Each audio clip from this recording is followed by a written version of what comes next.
गांव से शहर को जाते मुख्य रास्ते पर एक घना एवं छायादार आम का पेड़ लगा हुआ था, जिसके नीचे एक बड़ा चबूतरा बना हुआ था। उस रास्ते से गुजरा हर मुसाफिर कुछ समय के लिए इस वृक्ष की छाया का आनंद जरूर लेता। पेड़ के नीचे बने आरामदायक चबूतरे पर बैठकर अपने सफर की थकान मिटाता, सुस्ताता और फिर अपने रास्ते चला देता। अक्सर लोग इस पेड़ के नीचे बैठकर घंटों बातें किया करते, एक दूसरे की पीठ पीछे बुराई करते, किंतु पेड़ सदैव उनकी सेवा में तत्पर रहता। इसे इंसान की बातों से कोई वास्ता नहीं था। वह स्थिर खड़ा अपने शाखाओं से निरंतर अतिथियों को हवा एवं अपने पत्तों से छाया देने में कोई कसर नहीं छोड़ता। वैसे तो पेड़ को लोगों की बातें सुनने का कोई शौक नहीं था, ऊपर से वह प्राइवेसी का भी समर्थन करता था। एक दिन एक तोता काफी समय से उस पेड़ पर बैठा यह सब दृश्य देख रहा था। किस प्रकार से आम का पेड़ मुसाफिरों की सेवा में समर्थित था। तोता को एक हरकत सूझी। उसने पेड़ को छेड़ते हुए पूछा, क्यों भाई बड़े भले बनते फिरते हो, लोगों को छाया देते हो, शीतल हवा देते हो, थके मुसाफिर को 2 पल सुकून के देते हो, तो क्या हुआ। तोते की बात सुन पेड़ ने उसकी तरफ ध्यान दिया बिना ही कहा, सुना है मनुष्य बड़ा कृतज्ञ प्राणी है, तो तुम्हारी सेवा के बिना कृतज्ञता से तुम्हारा भंडारा तो कर भर ही देता होगा। तोता ने सर खुलजाए हुए पूछा, तुम कहना क्या चाहते हो बिट्ठू। पेड़ को तोते का इस तरह मजाक उड़ाना पसंद नहीं आया। उसने भी तपाक से तोते को मिट्ठू कहकर अपना कलेजा शांत किया। लगता है लोगों को शीतलता देते देते तुम बड़े चिड़चिड़े हो गए हो यार, मैं तो मजाक कर रहा था। तोते को इस प्रकार से पेड़ द्वारा चिढ़ना अजीब लगा। उसने सोचा चलो छोड़ो, कहीं ज्यादा चिढ़ जाएगा तो अपनी डाल हिलाकर मुझे ही भगा देगा। पेड़ ने भी स्वयं को संभाला। अक्सर आसपास के पेड़ों की बिरादरी में इस पेड़ की बड़ी इज्जत थी।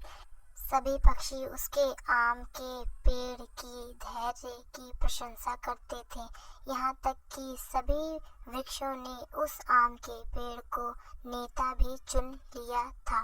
पेड़ ने शांत होकर लंबी सांस लेते हुए कहा, लोग यहाँ आकर अपनी सारी मुसीबतें भूल जाते हैं, शांत से बैठकर कुछ पल बिताते हैं, खुश हो जाते हैं, यही मेरे लिए पर्याप्त है। पेड़ ने कहा कि इतने में गांव के 2 बुजुर्ग उसके नीचे चबूतरे पर आकर बैठ गए।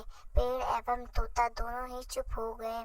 पेड़ अपना पूरा ध्यान उन दोनों बुजुर्गों को अच्छी छाया देने में लगाने लगा, अपनी डालों से उन तक शीतल हवा पहुंचाने लगा। पेड़ भूल गया था कि तोता अभी भी बैठा हुआ है। तोते ने सोचा आखिर ये इतनी शिद्दत से मुसाफिरों की सेवा करता है, भला आज मैं भी रुककर देखूं कि लोग क्या प्रतिक्रिया करते हैं। नीचे बैठे दोनों बुजुर्ग आपस में बातें करने लगे। आजकल मौसम का कोई ठिकाना नहीं है, कब सर्दी कब वर्षा कब गर्मी पड़ने लग जाती है। एक बुजुर्ग ने अपनी जेब से पुरानी आधी जली हुई बीड़ी निकालते हुए कहा, हाँ हमारे जमाने में क्या दिन हुआ करते थे, जब सर्दी पड़ती थी तो सिर्फ सर्दी ही पड़ती थी। अब देखो ना, कल ही बारिश आई थी और आज कितनी तेज गर्मी पड़ रही है। दूसरे बुजुर्ग ने अपनी जेब से माचिस निकाल कर पहले की तरफ कर दी। पेड़ भी अब वैसे छाया कहाँ देता, अब इसे ही देख लो कितना मोटा हो गया है, परंतु ठीक से छाया तक नहीं दे रहा। पहले वाले बुजुर्ग ने बीड़ी सुलगाकर धुआं पेड़ की तरफ छोड़ते हुए कहा, दोनों की बातें सुन पेड़ ने अपने पत्ते जल्दी जल्दी हिलाने शुरू कर दिए। हाँ, दूसरा बुजुर्ग उस पेड़ की तरफ देखते हुए बोला, देखो तो सही कितना घना है, फिर भी ठीक से छाया नहीं दे रहा। ऐसे पेड़ तो धरती पर बोझ है, इसको तो काटकर लकड़ी जलाने के काम में लेना चाहिए। कितना मोटा पेड़ है। दूसरे ने पेड़ के तने की तरफ देखते हुए कहा। पेड़ ने जैसे ही यह बात सुनी उसके दिल की धड़कन बढ़ गई, किंतु उसने हवा करना जारी रखा। दोनों बुजुर्ग कुछ देर तक उस पेड़ की बुराई करते रहे। तोता उसकी बातें ध्यान से सुनता जा रहा था। फिर कुछ देर बाद दोनों वहां से उठे। उनमें से एक बुजुर्ग उस पेड़ की डाल की तरफ बढ़ा जो काफी नीचे तक लटकी हुई थी। तोते को लगा अब शायद यह बुजुर्ग जाते जाते इस पेड़ को कुछ तो धन्यवाद दे सकता है, किंतु दूसरे ही पल उसने देखा तो उसकी आंखें फटी की फटी रह गई। उस बुजुर्ग ने पेड़ की वह टहनी यह कहते हुए मोड़कर तोड़ दी कि मेरी बकरियों को खिलाने के काम आएगी। कुछ ही देर में दोनों बुजुर्ग वहां से आगे निकल गए। पेड़ उनकी बातें सुनकर थोड़ा उदास हो गया, किंतु अभी तक धैर्य बनाए रखा। आम के पेड़ को अभी भी पता नहीं था कि तोता चुपके से यह सब सुन रहा है। तभी अचानक एक पुरुष व एक महिला मुसाफिर जो दिखने में पति पत्नी लग रहे थे उस पेड़ के नीचे आकर बैठ। महिला बोली, आप अपनी माँ को समझा देना, मुझसे ताने मार कर बातें नहीं करे। महिला की आवाज थोड़ी तेज थी। मैं जब से ब्याह के आई हूँ तब से महारानी साहिबा के बड़े ठाठ हैं, बना बनाया खाकर इस पेड़ की तरह मोटी होती जा रही है, ऊपर से ताने मारना नहीं छोड़ती। बोलते हुए औरत की सांस फूल गई। तुम तो शांत हो जाओ शांता की माँ, तुम क्यों पेड़ की तरह अकुड़ बन रही हो? घर परिवार में छोटी बड़ी बातें होती रहती हैं। बातों का रटा रटाया जवाब देते हुए पेड़ की तरफ देखा। उसे एक आम नीचे लटकता हुआ दिखाई दिया। उसने खड़े होकर उस डाल को पकड़ा जिस पर आम लटका रहा था। जोर लगाने से आम समेत पूरी डाल टूट गई, परंतु आदमी नीचे गिर पड़ा। उसकी इस हरकत को देखकर औरत बोली, कितने बड़े हो गए हो पप्पू के पापा, पर अभी तक अकल नहीं आई। डाली टूटी तो कोई बात नहीं, पर आपके हाथ पैर टूट जाते तो? आदमी ने गिरा आम उठाते हुए विजयी मुस्कान में कहा, अरे तुम तो पगला गई हो। किसी जमाने में हमने पत्थर के एक निशाने से इसी पेड़ से कई आम तोड़े थे, किंतु अब इस पेड़ में वह बात नहीं रही।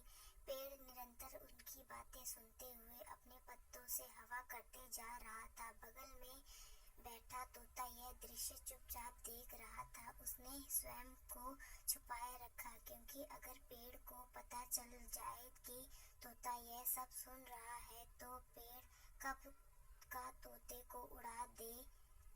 कुछ देर पति पत्नी लड़ते रहे, फिर उठकर वहां से चले गए। उनके जाते ही पीछे से कुछ लड़कों का झुंड उस पेड़ की तरफ आया।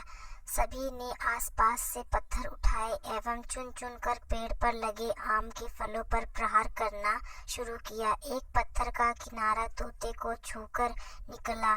तोते उड़ गए, किंतु आज उसने ठान रखी थी कि वह अंततः तक डटा रहेगा। लड़कों के चले जाने के पश्चात एक चरवाहा अपनी भेड़ों को चराते हुए आया। कुछ देर तक पेड़ के नीचे बैठा। जब देखा कि उसकी सारी भेड़ें वहीं आसपास पेड़ की छाया में सुस्ता रही हैं, तो चरवाहा भी सो गया। पेड़ की शीतलता छाया में उसको झपकी लग गई। तोते ने सोचा, यह जरूर पेड़ का धन्यवाद देगा। इसी प्रतीक्षा में चुपकर बैठ कर रहा। जब चरवाहा की आंखें खुली तो उसने स्वयं को तरोताजा महसूस किया। उस पास चरती अपनी भेड़ों को देखकर फिर आम के पेड़ की तरफ देखा। तोते ने सोचा अब बस शुक्रिया अदा करने ही वाला है। तभी अचानक चरवाहा उठा खड़ा हुआ। उसने बांस की लकड़ी हाथ में ली जिसके ऊपर छोरी पर एक दाती बंधी हुई थी। लकड़ी से पेड़ के नीचे वाली टहनी को काटने लगा एवं जोर जोर से आवाज देकर अपनी भेड़ों को पास बुलाने लगा। तोते से यह दृश्य देखा नहीं गया। उसने सोचा चलो जाते जाते ही सही चरवाहा पेड़ को कृतज्ञता तो अर्पित करेगा। जब चरवाहा रवाना हुआ तो एक बार फिर पेड़ की तरफ देखा। अब तो खुश था क्योंकि उसे पूरा यकीन हो चला था कि यह इंसान धन्यवाद जरूर देगा। चरवाहा ने एक पत्थर उठाया और जोर से आम पर निशाना लगाया। आम नीचे गिर गया। उसने उठाया और मुंह लगाकर चखा तो वह अभी भी खट्टा था आम। चरवाहा ने गुस्से में आकर वही आम उसी पेड़ पर दे मारा और आगे बढ़ गया।